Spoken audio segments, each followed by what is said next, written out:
Huh.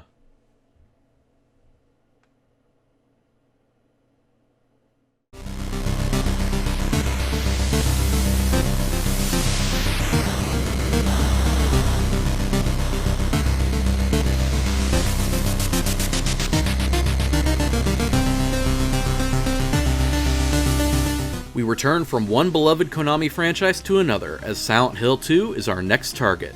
James Sunderland receives a letter from his wife telling him to meet her in their special place in the small town of Silent Hill.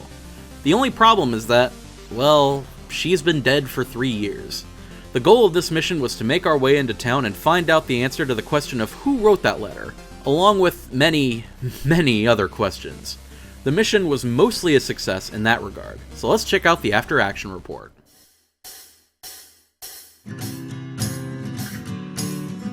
I hate to bring things around full circle to Metroid Prime for, what is it, the 5th time on this channel? 6th? I've lost count. I really like that game if you can't tell, but my point is this. Of all the games I've played for the offensive, Silent Hill 2 is perhaps its closest parallel. And it's also interesting that we're covering this game so soon after playing Resident Evil 4, another horror game that focused more on playful cheese, rather than waging dark psychological warfare on the player like this one does. Although it still did that in some areas. But anyway, getting back on topic.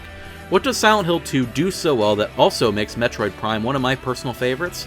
Well, really, atmosphere and environmental storytelling are the names of the game. Metroid Prime largely told its story through its environments, using level design and exploration to tell many great stories.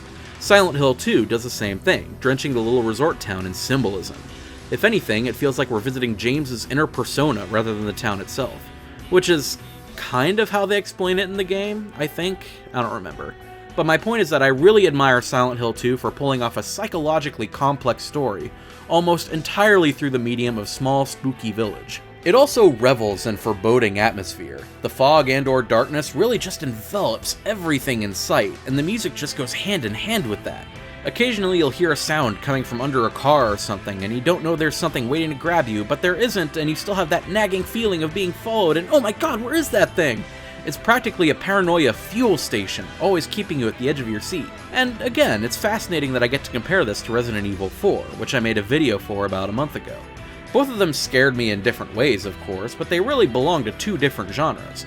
If Resident Evil 4 is like Evil Dead, being a piece of effectively cheesy schlock that definitely knows how to get in a scare or two, then Silent Hill 2 is like The Shining, a more subtle piece that uses symbolism and psychological torture to both scare the audience and tell a mature story. Oh, and I'm talking about the movie, The Shining, not the book, and for Silent Hill 2 that's a very important distinction to make. Silent Hill 2, like Shining the movie, takes great strides at keeping the exposition and backstory of its existing canon to an absolute minimum. Like what the film did with its source material, Silent Hill 2 trims the fat that the first game had left behind at that point. Did I know what happened in the first Silent Hill? No, this is my first game in the series. Did I care? Of course not, because Silent Hill 2 told me just enough about the place to understand what it does to the characters within. I don't need to know anything about the occult or demons to know about James's struggle with marriage or alcoholism, because the game wisely chooses to focus on that rather than the town's history itself. It acknowledges that the story of the Silent Hill universe is way more interesting when you boil it down to how it affects every individual character. It's not about monsters or haunted houses, it's about character development. And that's something this game does very, very well. Better than most other games, in fact.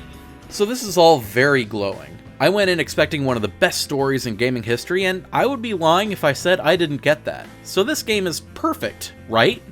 Well, I wish I could be that naive. I'm just gonna say it. The riddles and the point-and-click puzzles ripped me right out of the experience. Don't get me wrong, I'm not condemning the gameplay as a whole. If anything, its awkward control scheme and combat adds to the horror quite effectively. It's when the game makes you stop and wonder what kind of absurd clue or trinket you missed on the way to a puzzle that aggravates me. A lot of the puzzles rely on old-school adventure game logic, which is logic that just isn't relevant to video game design anymore.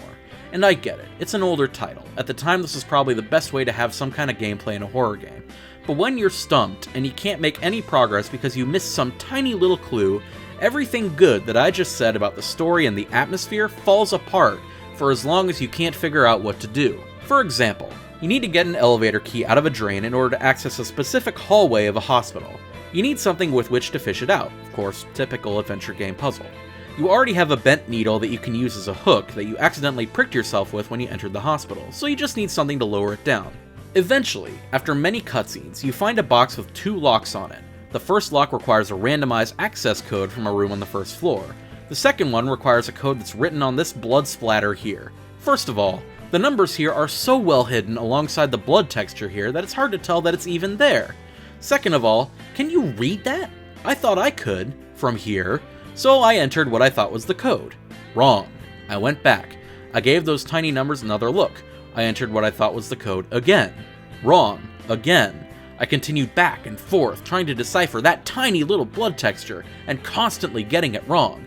It was only on a whim that I actually pressed the X button to find that James can actually take a closer look, and finally, I got the last code and opened the box to find my fishing line. A random piece of hair. Kind of a weird solution, but whatever. And so, at last, I was able to fish out the elevator key. So that was infuriating. But thankfully, moments like those are few and far between. Doesn't excuse them for being total pacing-stopping bullshit, but at least there aren't many of them. If there were a way to cheat through those moments, and I'm sure there is somewhere with a Game Shark or something, Silent Hill 2 would be an absolutely perfect horror game, with perfect storytelling, perfect atmosphere, and perfect character development, all through the environment and not specifically through cutscenes. And in many ways, it still is a perfect game in spite of those puzzles. It realizes that the small resort town of Silent Hill isn't just a haunted village with spooky elements. It's a place for characters to slowly and horrifically unravel so we can see the monsters that reside within all of us. And that's something I wish the series would explore more often. Kojima and Del Toro. It was a nice dream while it lasted.